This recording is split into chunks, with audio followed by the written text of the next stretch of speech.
at ASAP Gym down in right across the street from UVU.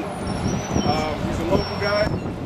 Grew up in Utah, went to Mountain View High School, and then from there to Weber State. And then from there he played with the Tennessee, spent some time with the Tennessee Titans the year they went to the Super Bowl. And had a pretty bad injury, broke his leg, but he's been trained. He's trained plenty of athletes from AJ Hawk, LeBron James, Dante Whitner, guys in the NFL and the NBA. He's working at a gym in Cleveland. Now he's running, he's the head of training for UVU, all of UVU's athletics. And just wanted to introduce Dave. He's going to talk to you about training and nutrition, so give him a round of applause.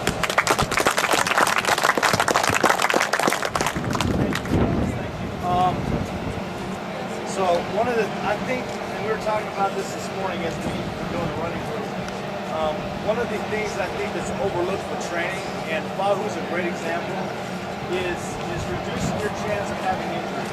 Okay? So it's great to run faster and jump higher, improve all the stuff with the combine. I'm going to talk about that a little later. But in Fahu's 5 years in the NFL, he has had less injuries than he did in 2 years at BYU. Is that right? Okay. And so that's one of the things that I take pride in is reducing injuries and keeping my athletes healthy. So what I want to first talk about is kind of training. I'll just do a simple overview of that. Then we'll talk about nutrition, and then we'll kind of talk about the importance of combine training. And if you guys have any questions, I'll answer those. And then you guys will have a break and we'll get warming up. So a lot of you, now I grew up with Polynesians, and Polynesians are gifted athletes, okay? But as you get to the next level, as you get to college, if you go beyond college, okay, you're going to have to work to be able to compete at those levels. So I say potential, and maybe even plenty of you have heard about potential. You've got all the potential in the world. Well, potential in 99 cents will give you something on the value menu at Burger King, okay? And the worst thing that the worst thing that I hear is this kid had all this potential, and yet he's sitting at home because he didn't get his schoolwork done, or he didn't do what he needed to do to get in shape to get on the football field, and that's just a waste of talent. You do not want to be that guy that 5 years from now is sitting on your front porch talking about what you could have been. You want to be the guy that everybody's talking about. You don't have to say anything because everyone else is talking about that. Okay, but football is a year-round sport. Okay, it's not from August to November or whenever your high school season ends. It's year-round, which means you have to prepare yourself in the summertime and in the off-season, okay, for the football season. So you need to get in the weight room and you need to do the right things. All right, so one of the things that I try to help athletes understand is make sure the program you're doing focuses on strength, okay, and speed, and that's what everyone wants. But we also need to talk about flexibility, balance, okay, the posterior chain, making sure we address the backside of our body from pulling exercises with upper body to pulling exercises with the lower body to making sure we do hip dominant things and not just knee dominant things, which are squats, okay? We're doing some cleans, which I'm sure a lot of you guys are doing. I'm a big fan of hip thrust. I'm a big fan of sled work, okay? All those things that work the muscles the way that we run, the way that we move, which is front to back. Okay, so we need to do exercises such as those.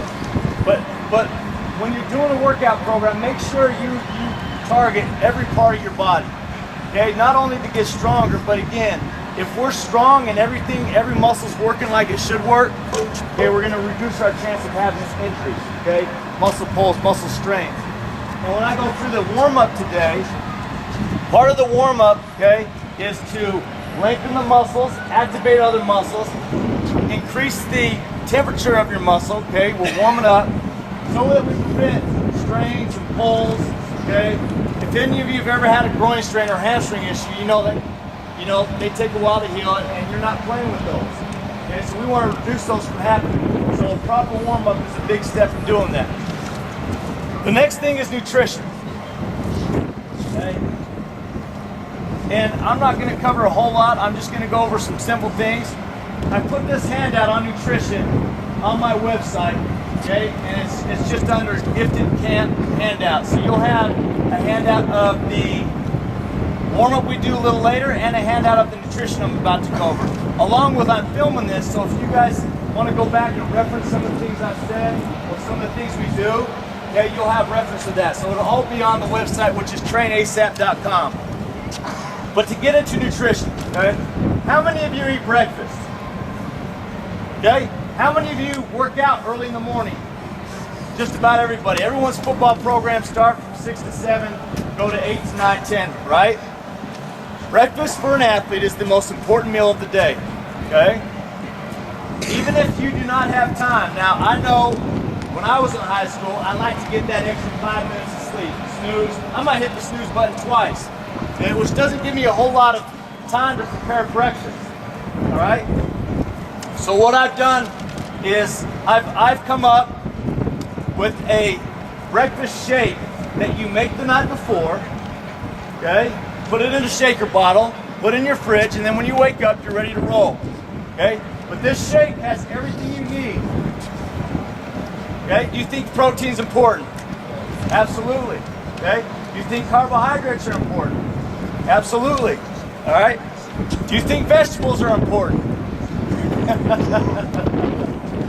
All right, so one of the, so this has everything you need: fiber, protein, carbohydrates, complex carbohydrates, okay? It has our vegetables in it, so we're getting everything we need in a shake. But I put this on there, so for those of you that were like me in high school and didn't want to wake up a half hour, 45 minutes early, cook some eggs, cook the omelet, okay, put some toast in the oven, okay, this is an easier way to prepare the night before so you can wake up and go but still have good nutrition in the morning. One of the things I want you guys to understand is I tell my athletes to eat vegetables with every meal, including breakfast, all right? Some athletes just think, well, I just need to eat protein because protein helps me build muscle. Well, understand there's a pH balance in your body, and the vegetables help offset the protein, okay, acidity, which helps you to have an ideal pH balance for recovery and growth. Okay, so vegetables plus protein are going to help you grow much better than just protein. So I tell my athletes, you need to have a vegetable with every meal. You should have a vegetable, a source of protein. That could be meat, it could be nuts, okay, it could be some other source of protein. Cheeses, okay, dairy has some protein in it, and a piece of fruit. All right, and then if you want to cut body fat, you want to be lean. If you want to lean up, you want to eat carbohydrates in the morning before you work out, okay, and then 1 to 2 hours after you work out. If you have not had an intense exercise, an intense hour of exercise, and you're trying to cut body fat, okay, then no carbohydrates, okay? So carbohydrates, when you do this, need to be whole grains. Does anyone know, has anyone ever heard of the, now I can't think of it,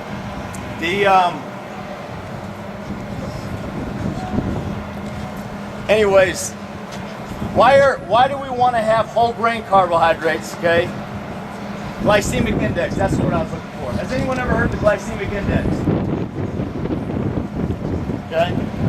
Foods that are broken down quicker, they are higher on the glycemic index. So sugar would be really, really high, okay, at the top. Foods that take longer to break down, whole grains or complex carbohydrates, are lower on the glycemic index. So for an athlete, we want energy for longer periods of time, correct? Okay? We don't want our energy to spike and then have this lull 45 minutes into our workout or 45 minutes into our game. So that's why whole grains are important. All right? So another thing that I tell athletes, you want to drink beverages with 0 calories, unless you're trying to gain weight, okay? Then you can, but if you're trying to lean up, 0 calories. That means lots of water. How many glasses of water do you think you should have a day? At least 8, okay? If you weigh more, a little bit more. If you're exercising, you're out in you know, the heat and you're losing a lot of sweat, then you want to replenish that. Now, how many of you take a shake or some type of a work replacement drink after you work out? Okay? It's very important to start the recovery process. You have about a 15 to 30 minute window, okay, after you work out to kind of replace that glycogen storage that you've used through exercise and get some protein to start the rebuilding process. So we're not continually breaking down our bodies, okay? I put some recovery shakes that are really inexpensive that you guys can do at home. Okay, one of them is 6 ounces of water, 6 ounces of orange juice, and a scoop of vanilla whey protein. You can get vanilla whey protein anywhere. Okay, Costco has huge bags of it. You can get it at any grocery store. Everywhere sells it.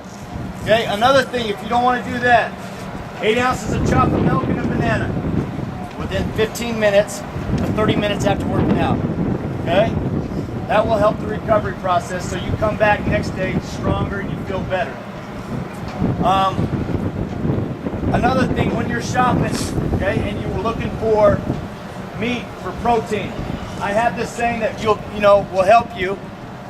Less legs, the better. How many legs does fish have? 0, right?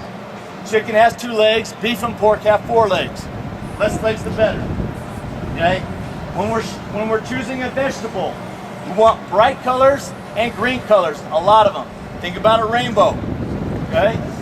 Darker greens are more nutritious than light green.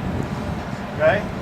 So those are some things to think about. And like I said, I put all of this on the handout, and if you guys want to go, you can print them off and have them as a resource. Along with this video will be on the internet as well. Any questions? Okay, combine training. I have athletes come to me every year, okay, for 8 weeks that are getting ready for the biggest paycheck or the biggest day of their life in college. And more, 70% of them have never learned how to do a proper 40 start, how to do an agility drill, how to do the 3-cone. You guys don't have to worry about that, but at the next level, that's important. How to jump properly. There are techniques to all of this, okay? If you guys ever have an opportunity to learn these techniques or train with someone that understands this, that can help you, the earlier you do this, the more habitual it will become. You don't have to think about it. It's just part of the way you move. It's very beneficial.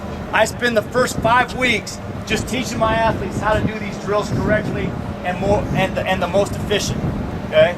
So there's not wasted motion, not wasted time, not wasted steps, but there's a lot of technique that goes into it.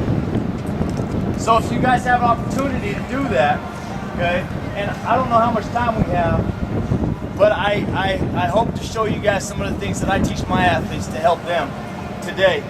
But it'll be very beneficial, okay, to learn these things, okay? Because at the end of the day, no matter what you say about the 40, it's still the gold standard. People like people that run fast in the 40, okay? And if we can improve our start, we're going to have a good 10. If we have a good 10, we're going to have a good 40. Okay? So it's very, very important. But understand that learning techniques and these things can be very beneficial as you guys get older. Any questions for me?